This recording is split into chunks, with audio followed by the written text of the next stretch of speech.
Hello and welcome back to Georgia Studies. Today we will be discussing the diverse groups who settled in Georgia during the Trustee Period. Y'all ready for this? Here we go.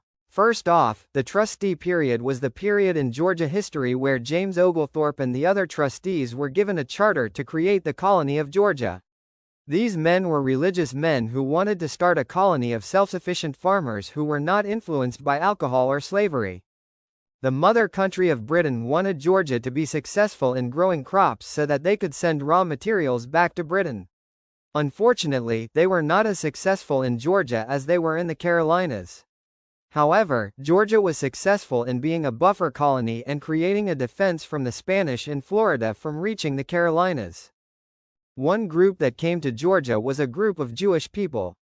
They arrived after the initial group and Oglethorpe was very happy to see them. Quite possibly the most important Jew to arrive at the colony was a man named Dr. Samuel Nunez. Prior to his arrival, the only other doctor in the colony of Georgia died. Dr. Nunez was able to help treat the colonists and saved a lot of lives. Another important Jewish man who arrived was Abraham de Leon. De Leon was a viticulturist. A viticulturist is someone who specializes in making wine. At the time, grapes were a crop that Georgia was trying to grow so that they could make wine to send back to Britain. These Jewish settlers went on to establish Congregation Mikveh Israel. This is the oldest Jewish congregation in the South and the third oldest in the United States. Another important group was a group of peaceful, hardworking German-speaking Protestant refugees from Austria known as the Salzburgers. King George II, who himself was a German Protestant, offered the Salzburgers an opportunity to settle in Georgia to escape their religious persecution from the Catholic monarch. The Salzburgers settled a town that they named Ebenezer. The word Ebenezer means stone of help. Sadly, this first area in which they settled was very swampy and had poor drinking water. Due to this, a lot of the Salzburgers died. After 2 years of suffering, the Salzburgers were eventually allowed to move more inland to Georgia and created a new establishment. They called the new establishment New Ebenezer. This new establishment helped turn them into one of the most successful groups. They were the first group of Georgians to create a water-powered grist mill. They also created a Sunday school and an orphanage. Unlike the other groups in Georgia, the Salzburgers were successful in growing silk. The Salzburgers remained very close to their roots from which they came from and were very anti-slavery. They also were very loyal to the trustees who helped give them their religious freedom in a new place. The town of New Ebenezer was damaged during the Revolutionary and Civil Wars. However, the church that they built in 1763 still stands today. It is known as the oldest Lutheran congregation in the United States.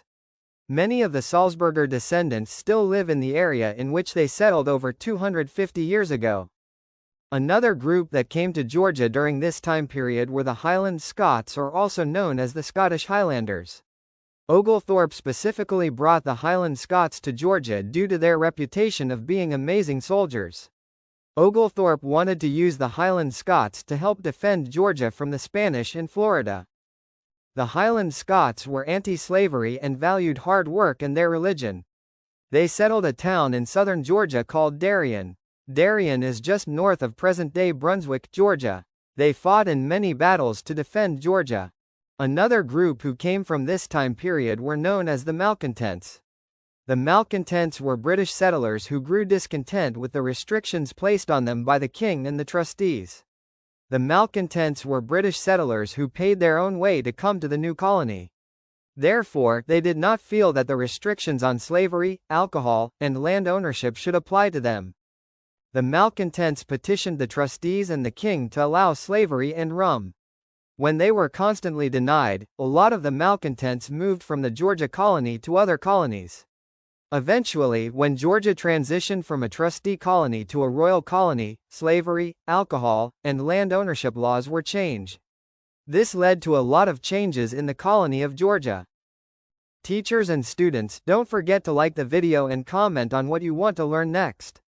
Please make sure you subscribe to the channel to see our latest videos. See you next time.